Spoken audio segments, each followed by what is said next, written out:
नमस्कार, प्रियाज रसोई मराठीमध्ये आपले स्वागत आहे। आज आपण बनवणार आहोत क्रीमी मिक्स फ्रूट कस्टर्ड। चला तर मग पाहूयात यासाठी कोणकोणते साहित्य लागते। घरामध्ये अवेलेबल असलेल्या फळांपासून आपण हे कस्टर्ड बनवणार आहोत। फुल क्रीमचे अर्धा लिटर दूध घेतलेले आहे। एका केळाचे काप करून घेतलेले आहेत। 4 ते 5 स्ट्रॉबेरी घेतली आहे।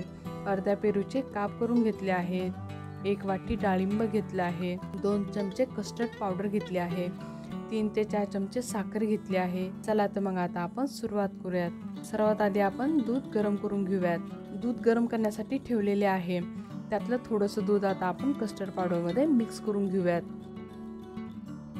आणि त्याचा चांगला घोळ बनवून घ्यायचा। कस्टर्ड पावडर मध्ये जर गरम दुधाचा वापर केला तर त्याची गाठी होण्याची शक्यता असते, म्हणून शक्यतो थंड किंवा मग कोमट दुधाचा वापर करायचा। कस्टर्ड पावडर दुधामध्ये चांगली मिक्स करून झालेली आहे। इथे आपण व्हॅनिला फ्लेवरची कस्टर्ड पावडर घेतली आहे। कोणाला जास्त दाटसर कस्टर्ड आवडत असेल तर कस्टर्ड पावडरची क्वांटिटी एखादा चमचा वाढवली तरी चालते। दूध गरम झालेले आहे। आता घेतलेली साखर आपण घालून घेऊयात। साखरेचे प्रमाण तुम्ही तुमच्या गोडीनुसार कमी जास्त केले तरी चालते। फळे गोड असतात म्हणून शक्यतो साखरेचे प्रमाण कमी घालायचे। दुधामध्ये साखर विरघळलेली आहे। तयार केलेला जो घोळ आहे तो आता आपण दुधामध्ये घालून घेऊयात। दुधामध्ये घालण्याच्या अगोदर तयार केलेला जो घोळ आहे तो चांगला हलवून घ्यायचा। एका हाताने तयार केलेले मिश्रण टाकायचे आणि दुसऱ्या हाताने दूध कंटिन्यू हलवत राहायचे, जेणेकरून त्यामध्ये गुठळ्या तयार होत नाहीत।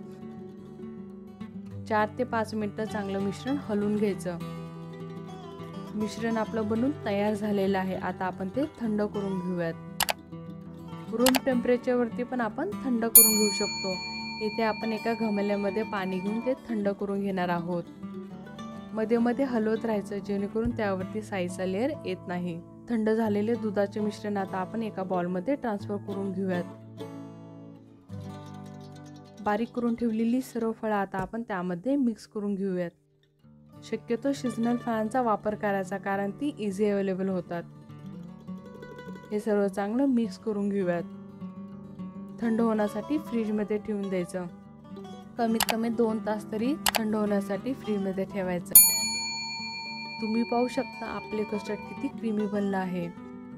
अशा प्रकारे आपलं क्रीमी मिक्स फ्रूट कस्टर्ड बनून तयार झालेलं आहे, की जे लहानांपासून मोठ्यांपर्यंत सर्वांना आवडते। आजचा जर व्हिडिओ तुम्हाला आवडला, चॅनलला लाईक करा, शेअर करा आणि सबस्क्राईब करा। धन्यवाद।